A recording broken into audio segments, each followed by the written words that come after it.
So here's my lineup for historic domination. You got Steve Francis, Steve Smith, Giannis, Anthony Davis, DeMarcus Cousins, and then everyone else on the bench that you can see right there. And for our next game in historic domination, we had to face the 2001 Timberwolves. And when you look at the Timberwolves, it's pretty easy to see what their strength is, and that is Kevin Garnett.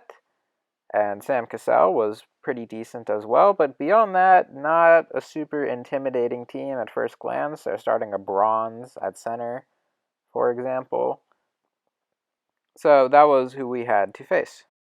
So right off of tip-off, we start off pretty strong. We go right to DeMarcus Cousins. He gets a dunk. Then our very next possession, Giannis coming in on the wing with a poster dunk, and we've got a replay for everyone to enjoy right there.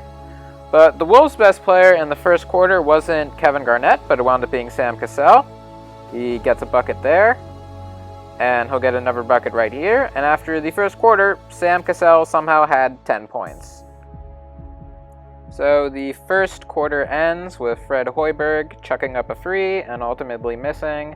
And we'll go into the end of the first quarter with the Wolves up 20-17. And right out of the second quarter, the Wolves went on a 10-0 run, and we had to call a timeout because all of a sudden now we're down by 13 points, and that's not good. So we were able to bounce back with a run of our own. Chris Paul is about to hit a three, and that brought our deficit down to 6 points.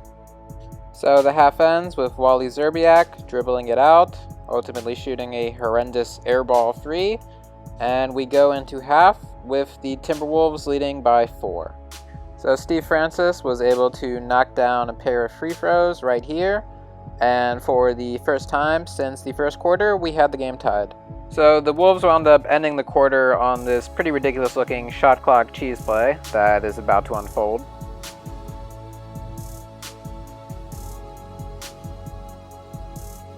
So they knock that down, and going into the final quarter, the Wolves still have a 4-point lead. So trailing by 1, we had probably the best defensive play of the game. Anthony Davis gets a block, then he gets a second block, but ultimately it's for nothing because Sam Cassell still managed to score. And a little bit later, we are finally, for the first time since the first quarter, able to take the lead.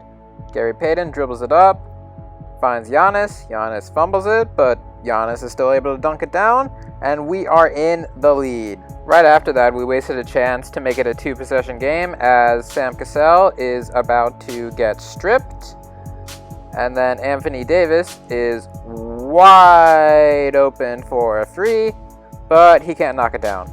The Wolves are eventually able to answer right back. Sam Cassell knocks down a nice little jumper, and now it's 54-53 Timberwolves. So we're down by 1 with 30 seconds left, but then Giannis happens. Gets the foul, gets the layup, puts us up by 1, knocks down the free throw, we're up by 2. The Timberwolves, however, were able to answer right back and tie it with Sam Cassell knocking down a contested jumper. 21 seconds left, we have a chance to win the game. Steve Francis goes inside, takes it to Giannis. Giannis goes back to Francis, and Francis dunks it home. So the Wolves have 14.9 seconds left. They can tie it, they can win it. The play that they chose was pretty poorly executed. It's going to end with Sam Cassell taking a shot, but Sam Cassell cannot make the shot, and we come away victorious. And here you can enjoy the post-game stats.